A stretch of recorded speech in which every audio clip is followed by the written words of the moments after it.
오늘도 아침 식사를 마친 청년오리들이 우리 밖으로 나오고 있다. 녀석들은 우리 밖에서의 삶을 알고 난 뒤부터 우리 안에서 지내는 걸 몹시 답답해한다. 아무리 맛있는 사료를 주어도 농장에 있는 풀과 벌레들을 먹는 게 훨씬 더 맛있다는 걸 알아버린 것이다. 우리 밖으로 나온 녀석들이 가장 먼저 가는 곳은 물웅덩이이다. 웅덩이가 생각보다 크지 않지만 물을 좋아하는 녀석들에겐 이곳만큼 좋은 곳이 없기 때문이다. 4개월 전쯤 처음 웅덩이를 만들고 난 뒤 이곳에서 수백 마리의 올챙이들이 자랐고 현재 농장에는 꽤 많은 수의 개구리들이 지내고 있다. 어쩌다 한 번씩 지나다니는 개구리를 볼 때마다 내가 올해 한 일 중 이게 가장 잘한 일이 아닐까 하고 생각한다. 사실 이곳 농장에는 내가 어릴 적 꽤 많은 수의 개구리들이 살았지만 지난 30년간 다량의 농약 사용으로 한 마리의 개구리도 살지 못하는 환경이 되었다.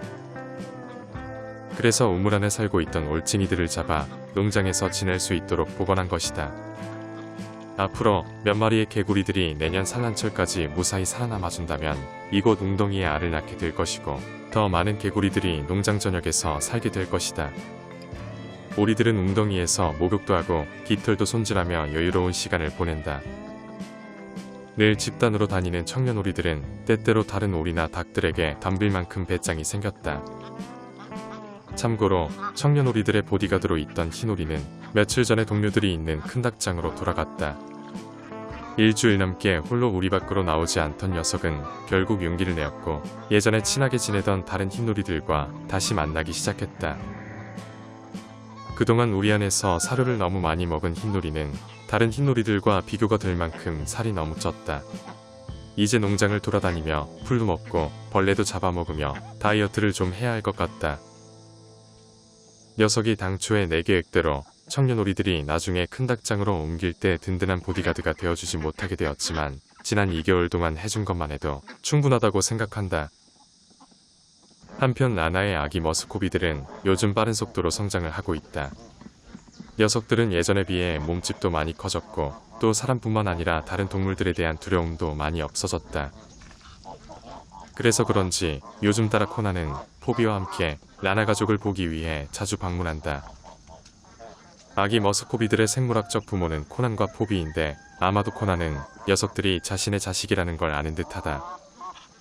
앞으로 2-3주 뒤 라나 가족이 우리 밖으로 나오게 될 때 과연 코난은 어린 머스코비들을 어떻게 보호해줄지 기대가 된다. 한편 암탉들 중 서열이 낮은 캔디를 위해 매일 특식을 주기로 했다. 예전보다 사료를 많이 먹지 않는 캔디를 위해 조금이라도 맛있는 특식을 주면 식욕이 돌아오지 않을까 싶어서이다.